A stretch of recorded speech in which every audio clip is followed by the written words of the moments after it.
मुख्यमंत्री नायाब सिंह सैनी ने कहा कि वर्तमान 3.0 नॉन स्टॉप बीजेपी सरकार ने अपने तीसरे कार्यकाल में भी प्रदेश के सर्वांगीण विकास और हर वर्ग के हितों की सुरक्षा के लिए अनेक ठोस कदम उठाए हैं। मुख्यमंत्री ने पेंशन को लेकर आमजन को गुमराह करने पर विपक्ष को आड़े हाथों लिया।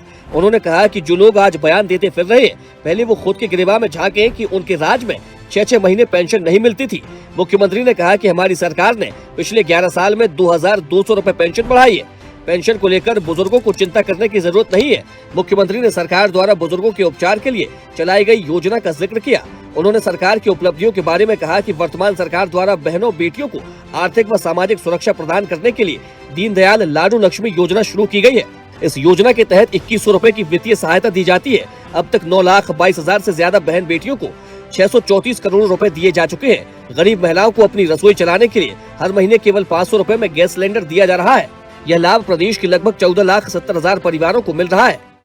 साथियों, केंद्रीय करों में हरियाणा की है बढ़ती हुई हिस्सेदारी हमारी सरकार की ये मजबूत वित्तीय विश्वसनीयता और प्रभावी नीति का ये प्रमाण है। मित्रों, मैं आप लोगों के आम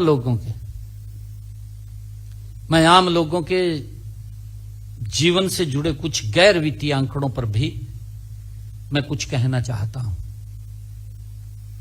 साथियों, आज सरकार पर जनता का भरोसा केवल बड़ा नहीं है केवल, अपितु इसे एक नई पहचान भी मिली है। मुख्यमंत्री ने आगे कहा कि वर्तमान सरकार ने अंग्रेजों के जमाने से चले आ रहे आबियानी को जड़ से खत्म किया है। पूरे प्रदेश में जमीनों व संपत्तियों का पेपरलेस रजिस्ट्रेशन शुरू किया है। अब रजिस्ट्री का काम पूरी तरह से डिजिटल हो गया है। पिछड़ा वर्ग की क्रीमी लेयर आय सीमा को 6 लाख से बढ़ाकर 8 लाख रुपए किया गया है। उन्होंने कहा कि गरीबों को सिर पर छत उपलब्ध करवाने के लिए प्रधानमंत्री आवास योजना के तहत 1,56,000 मकान दिए गए हैं।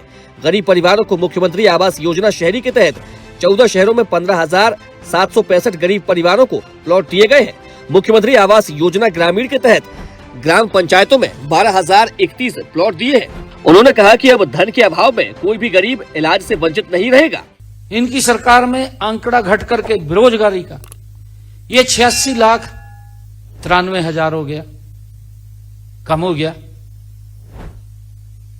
मुझे ये खुशी भी है बताते हुए कि इसी रिपोर्ट के अनुसार 2023-24 में 1,10,00,000 लोग विभिन्न क्षेत्रों में कार्यरत थे। 1,10,00,000 लोग, ये 23-24 की रिपोर्ट के अनुसार। मुख्यमंत्री नायाब सिंह सैनी ने कहा कि आयुष्मान भारत चिरायु योजना में लगभग 26 लाख मरीजों का 4,126 करोड़ रुपए का मुफ्त इलाज किया गया। प्रदेश सरकार ने किडनी के रोग से पीड़ित रोगियों के लिए सभी सरकारी अस्पतालों और मेडिकल कॉलेजों में मुफ्त डायलिसिस की सुविधाएं शुरू की है। सरकार की तरफ से 11 फरवरी को 17 जिलों में डे केयर कैंसर सेंटर्स का शुभारंभ किया गया है। इन केंद्रों के खुलने से अब 22 जिलों में कैंसर पीड़ित मरीजों का इलाज और आसान होगा। इनके कार्यकाल में रोजगार गंवाना पड़ा 3,68,000 लोगों को। ये 2004 से लेकर के 2014 के बीच में ये जो बात कर रहे हैं। और वहीं अगर हम देखें 2023-24 तक लगभग 27 लाख लोगों को रोजगार के नए अवसर प्रदान हुए हैं।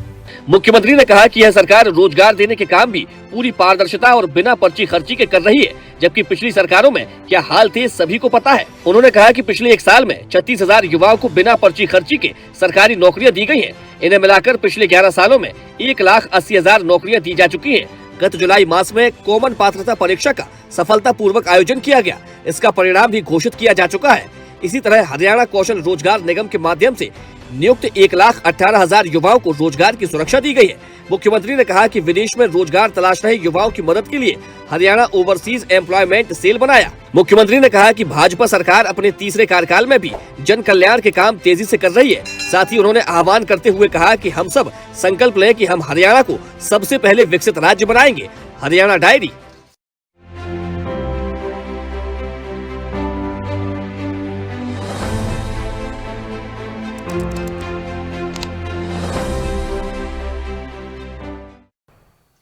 ऐसे ही वीडियोस के लिए लाइक करें, शेयर करें, फॉलो करें।